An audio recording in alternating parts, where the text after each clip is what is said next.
La descentralización está estancada. Esta fue una opinión del doctor Javier Aspur, quien fue entrevistado por nuestro director Juan José Beteta.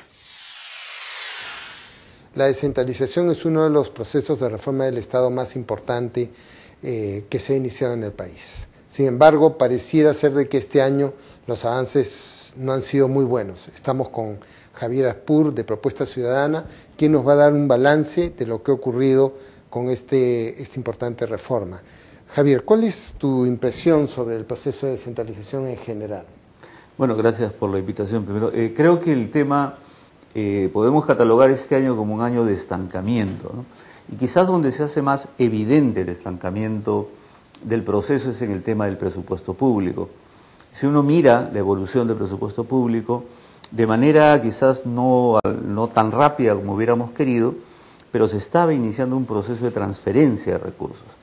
El año pasado, este año mejor dicho, el gobierno nacional manejaba el 62% del presupuesto público. El 2010 va a manejar el 74% del presupuesto público y va a concentrar cerca del 60% de las inversiones.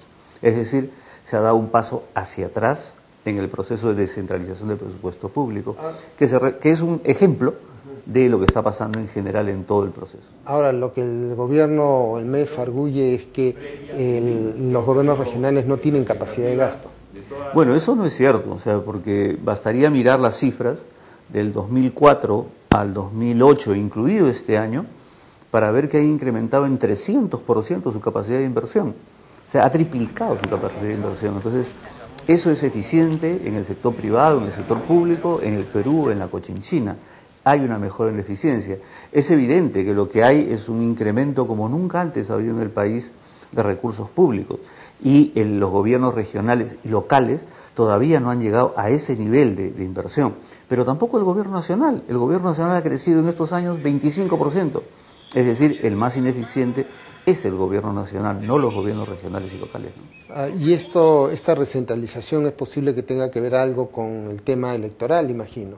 Bueno, mira, ¿dónde se está concentrando estos recursos? En el llamado fondo de contingencia, que es para que el público entienda, es un fondo, es un monto de recursos que está en el MEF y se decide discrecionalmente, es decir, el MEF va a decidir a quién se lo asigna, cuándo se lo asigna y para qué se lo asigna. Ok. Y en el tema del canon, ¿cuál es la situación que se está viendo para el próximo año? Bueno, el escenario está todavía difícil de evaluar. Es evidente que este año ha habido un descenso en los precios de los minerales, pero no al nivel que se esperaba. Digamos, los precios de hoy de los minerales siguen siendo comparativamente con hace 4 o 5 años altos.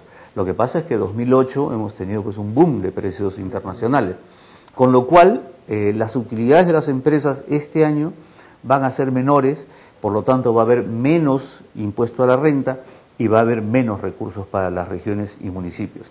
Esperemos que no suceda lo que se anuncia, que Antamina está planteando acogerse a una ley que ya no existe para reinvertir sus utilidades, porque eso reduciría aún más los recursos del canon. Sin embargo, y ese es un elemento, hay una especie de bolsa que se ha ido acumulando estos años que permitiría, digamos, que el 2010 las inversiones de los gobiernos regionales y locales puedan mantenerse en el mismo nivel. Bueno, ¿y qué se ha avanzado en materia de descentralización fiscal? Bueno, en realidad hay muy poco. Lo que hay es un compromiso que está en la ley de que se conforme una mesa, pero lamentablemente hay una resistencia del Ministerio de Economía y Finanzas, que yo varias veces lo he dicho. En el Perú tenemos una dictadura del MEF en el presupuesto y en el manejo de los recursos. El MEF hace y deshace. Descentralización fiscal es un elemento muy sencillo, es definir criterios e indicadores para la distribución de los ingresos fiscales del Estado. Es decir, que cada gobierno local, cada gobierno regional, cada ministerio pueda tener una idea de cuánto va a recibir de los ingresos públicos a lo largo del tiempo. Eso tiene varias ventajas, porque permitiría a estas instancias de gobierno planificar. No como ahora que año a año vienen a Lima a ver cuánto les dan, si le dan un poco más o un poco menos. Podrían proyectar proyectos y hacer proyectos de más largo aliento, de mayor impacto.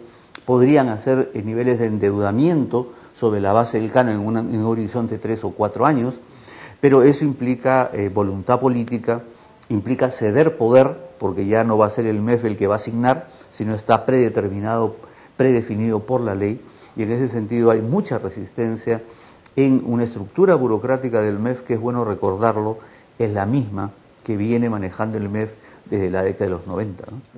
Ahora, esto también puede afectar la falta de planificación de los gobiernos regionales, el hecho de que tanto los gobiernos locales también elaboren presupuestos participativos que luego no pueden cumplir, ya sea por el tema del canon o ahora por esta cuestión de que no tienen recursos, puede repercutir en la conflictividad social. Sin duda, mira, el presupuesto de los gobiernos locales ha sido recortado en cerca de 25% de inversiones. Y, como dice la norma, además emitida por el MEF, los gobiernos locales y regionales planifican su presupuesto teniendo como referencia el presupuesto del año anterior. Y han comprometido inversiones, obras de diverso tipo, obras de riego, escuelas, caminos, ¿no es cierto? Y la población obviamente va a exigir que se cumpla con esos compromisos, para las cuales no va a haber recursos, por lo menos ya no en los pliegos de los gobiernos locales. ¿Cómo va a reaccionar esa población? Luego tenemos el tema de la transferencia de funciones. ¿Cómo está marchando ese tema? Bueno, muy lentamente, ¿no? Porque una de las características de este proceso es que en las leyes, tanto a nivel de la ley orgánica del Poder Ejecutivo como del gobierno regional o local, se definen funciones, pero en una perspectiva muy general. Entonces, hay la necesidad de construir lo que se ha dado en llamar las matrices, donde se defina con claridad qué responsabilidad, qué función va a tener cada nivel de gobierno y cómo van a generarse niveles de colaboración y complementariedad. Lamentablemente, hasta el momento no se ha aprobado ninguna matriz de ningún sector. Lo que está sucediendo es, por tanto, se superponen funciones, se duplican funciones, nadie sabe muy bien a qué tiene que responder. El gobierno nacional decide, por ejemplo, encargarse del programa de formación docente, cuando según la ley eso ya corresponde a los gobiernos regionales, o decide promover el programa de alfabetización, que por ley corresponde ya a los gobiernos regionales.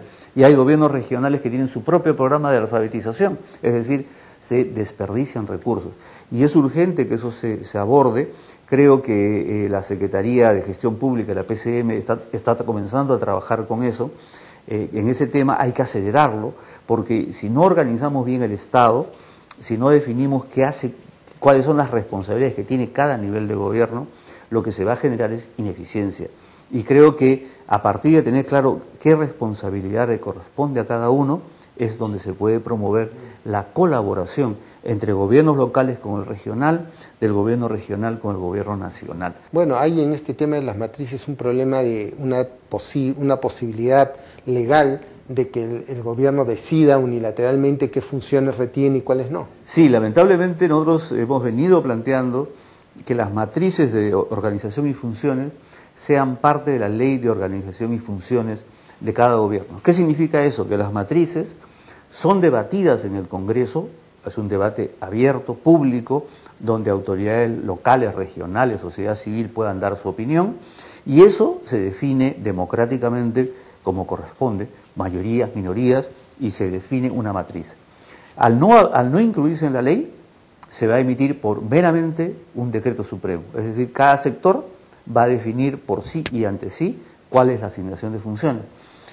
Algunos anuncian que va a haber consultas, la PCM parece muy interesada en promoverlo, pero ahí no hay ninguna garantía de que los consensos a los cuales se arribe sean respetados. Y si se toman decisiones unilaterales, nuevamente podemos generar un escenario que, en lugar de colaborar entre niveles de gobierno, lo que vamos a tener es confrontación, es conflicto, y creo que eso no es lo que se necesita como país para el desarrollo, ¿no? Muchas gracias, Javier. A ustedes, gracias.